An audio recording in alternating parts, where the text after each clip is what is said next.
Hello everyone. So this is the third video of government budget topic and now we will start with the components of government budget. इससे पहले के दो videos हमने बना चुके हैं गवर्नमेंट बजट के ऊपर और आप लोग उसको एक बार ज़रूर देखें, तभी वीडियो नंबर 3 को देखें ताकि आपको बहुत अच्छे से समझ में आए। ओके, तो इससे पहले दो वीडियो ऑलरेडी हम लोग बना चुके हैं। This is the third video of government budget और इसमें हम आज बात करेंगे कंपोनेंट्स ऑफ गवर्नमेंट बजट की। कंपोनेंट्स ऑफ गवर्नमेंट बजट में अगर हम बात करेंगे तो गवर्नमेंट बजट बेसिकली दो पार्ट्स में डिवाइड होता है। मेन दो पार्ट्स गवर्नमेंट बजट के होते हैं, एक होता है गवर्नमेंट की रिसिट्स और एक होती है गवर्नमेंट के एक्सपेंडिचर्स। गवर्नमेंट के रिसिट्स और गवर्नमेंट के एक्सपेंडिचर्स। ओके, यहाँ पे आपकी टेबल के अंदर थोड़ा सा अलग वे में दिखाया गया है। अगर आप बुक में जाएंगे तो बुक में थोड़ा और सेपरेट तरीके से दिखाया गया है। गवर्नमेंट बजट को दो पार्ट्स में बांटा है। एक तरफ गवर्नमेंट की हम लोग रिसीट्स बताएंगे और एक तरफ हम गवर्नमेंट के खर्चे बताएंगे। गवर्नमेंट की रिसीट्स बताएंगे और गवर्नमेंट के खर्चे। अगर आप यहाँ पे देखो गवर्नमेंट की रिसीट्स की हम बात करें तो पहले आप देखिए रेवेन्यू रिसीट्स दे रखा है और कैपिटल वाले में देखिए कैपिटल रिसीट्स दे रखा है। यहाँ पे दो ऑप्शन आपको गिवन है, रेवेन्यू रिसीट्स रेवेन्यू बजट के अंदर और कैपिटल बजट के अंदर कैपिटल रिसीट दे रखी है। तो एक बार आप चेक करिए दोनों रिसीट्स को कि क्या होती है। Revenue receipts are those receipt which neither create any liability और नो रिड्यूस एनी एसेट। क्या मतलब हुआ इसका कि रेवेन्यू रिसीट्स एक ऐसी रिसीट्स होती हैं गवर्नमेंट ऑफ इंडिया की कि जिसके जो पैसा ऐसा पैसा जो गवर्नमेंट ऑफ इंडिया को रिसीव होगा, बट उसके रिसीव होने से कोई लाइबिलिटी गवर्नमेंट ऑफ इंडिया की नहीं बनेगी और न ही किसी असेट में रिडक्शन होगा। फॉर एग्जांपल हम क्या बात कर रहे हैं कि जब भी गवर्नमेंट ऑफ इंडिया को ऐसा पैसा रिसीव होगा इस टाइप के रेवेन्यू नेचर का, तो इसके बदले गवर्नमेंट ऑफ इंडिया को वो पैसा वापस नहीं देना है, लाइबिलिटी नहीं बनती है। और ना ही गवर्नमेंट ऑफ इंडिया ने कोई एसेट सेल की है जिसकी वजह से वो पैसा रिसीव हुआ है। तो ऐसे कौन कौन से एग्जाम्पल्स हो सकते हैं, तो अब हम बात करेंगे इसमें। एग्जाम्पल्स जो होते हैं वो दो टाइप के होते हैं इसमें, जिसके हम बात करेंगे tax receipt and revenue non tax receipts. यहाँ पे देखिए आप tax revenue and non tax revenue, इसमें आप देख सकते हैं कि ये दोनों को हमको एग्जांपल दे रखे हैं कि रेवेन्यू रिसीट्स के क्या एग्जांपल हैं, टैक्स रिसीट्स और नॉन टैक्स रिसीट्स। अच्छा, टैक्स रिसीट्स क्या होंगी?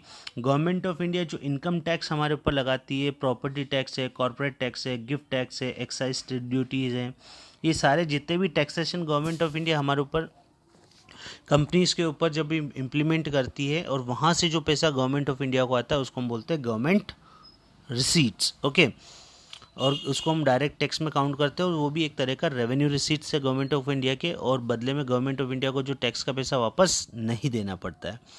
अच्छा, उसके बाद हम बात करेंगे non tax revenues. Non tax revenues कौन कौन से हो गए? नॉन टैक्स रेवेन्यूज़ में हम बहुत सारी फीस फाइन्स की बात करते हैं। आप सिग्नल क्रॉस कर देते हैं रोड पे चलते वक्त, और जो पेनल्टीज़ भरते हैं, जो फ़ाइन भरते हैं, वो सारे फ़ाइन भी गवर्नमेंट के लिए क्या है, एक तरह से रेवेन्यू इनकम है। और रेवेन्यू रिसीट्स और रेवेन्यू इनकम जो गवर्नमेंट की है, तो ये गवर्नमेंट ऑफ इंडिया आपको वापस नहीं देती है ना। तो इसी तरीके से ई शीट्स भी होता है। What are the E sheets? E sheets होता है कि अगर मान लो कोई पर्सन है और जिसका कोई लीगल हेयर नहीं है, उत्तराधिकारी नहीं है, इन दैट केस उसकी सारी प्रॉपर्टी भी गवर्नमेंट ऑफ इंडिया ले लेती है, तो इसको भी हम बोलेंगे पर्टिकुलर रेवेन्यू रिसीट्स। क्लियर है यहाँ तक? कोई डाउट? आगे हम बात करेंगे कैपिटल रिसीट्स। अच्छा, कैपिटल रिसीट्स होती क्या है? बेसिकली कैपिटल रिसीट्स की अगर हम बात करें कि are those receipts that neither create a liability और reduce assets, that neither create a liability or reduce any assets। ठीक है, यहाँ पे देखिए आप ये वाला कैपिटल बजट के अंदर है ना बेटा, यहाँ पे कैपिटल बजट के अंदर ये क्या करते हैं, या तो लाइबिलिटी क्रिएट कर देंगे या आपके एसेट्स को कम कर देंगे। कैपिटल रिसीट्स कौन सी रिसीट्स होती है?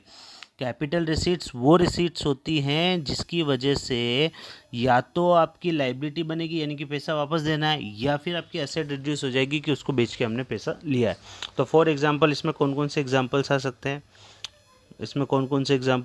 हैं? कैपिटल रिसीट्स के अंदर कैपिटल रिसीट्स में एग्जांपल आ जाएंगे बोरोइंग्स। अच्छा, बोरोइंग्स की हम बात करेंगे। बोरोइंग्स, गवर्नमेंट ऑफ इंडिया अगर किसी से बोरो करती है, गवर्नमेंट ऑफ इंडिया अगर किसी से कोई मनी बोरो करती है तो गवर्नमेंट ऑफ इंडिया को वापस देना है। जब बोरो करेगी तब गवर्नमेंट ऑफ इंडिया के पास पैसे आएंगे तो उसको हम बोलेंगे कैपिटल रिसीट्स, और वही वैसा गवर्नमेंट ऑफ इंडिया को वापस देना है। इसका मतलब लाइबिलिटी का क्रिएशन हुआ है। और असेट में रिडक्शन। अच्छा, इसमें देखो रिकवरी ऑफ लोन लिखा हुआ है, रिकवरी ऑफ लोन या डिसइन्वेस्टमेंट, दोनों ही वर्ड्स को हम लोग ले सकते हैं।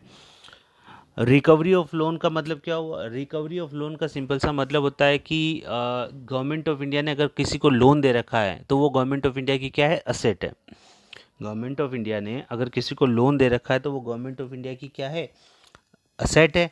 और जब वही पैसा गवर्नमेंट ऑफ इंडिया को वापस कोई दे देता है तो वो गवर्नमेंट ऑफ इंडिया की असेट का क्या हो जाएगा? रिडक्शन हो जाएगा। इसलिए हम इसको बोलते हैं recovery of loan is known as treated as a reduction in the assets of the government. For example, अगर सेंट्रल गवर्नमेंट ने एमपी गवर्नमेंट को कोई लोन दे रखा है तो वो सेंट्रल गवर्नमेंट की क्या है? असेट है। और जब एमपी गवर्नमेंट उसका थोड़ा पार्ट या पूरा ही पेमेंट सेंट्रल गवर्नमेंट को वापस दे देती है तो इसको हम बोलेंगे reduction in assets of central government.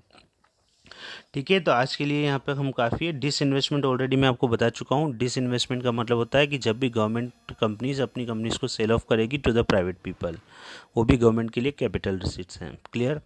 तो अभी तक हमने क्या क्या कवर कर लिया? हमने मीनिंग कर लिया, ऑब्जेक्टिव्स कर लिया, और हमने उसके बाद में जो पढ़ा है वो गवर्नमेंट बजट्स के कंपोनेंट्स पढ़े हैं, जिसमें बजट की रिसीट्स की हम लोग बात कर चुके हैं। ठीक है, उसके बाद अभी हम गवर्नमेंट के एक्सपेंडिचर्स की भी बात करेंगे। ठीक है, अगले पार्ट में।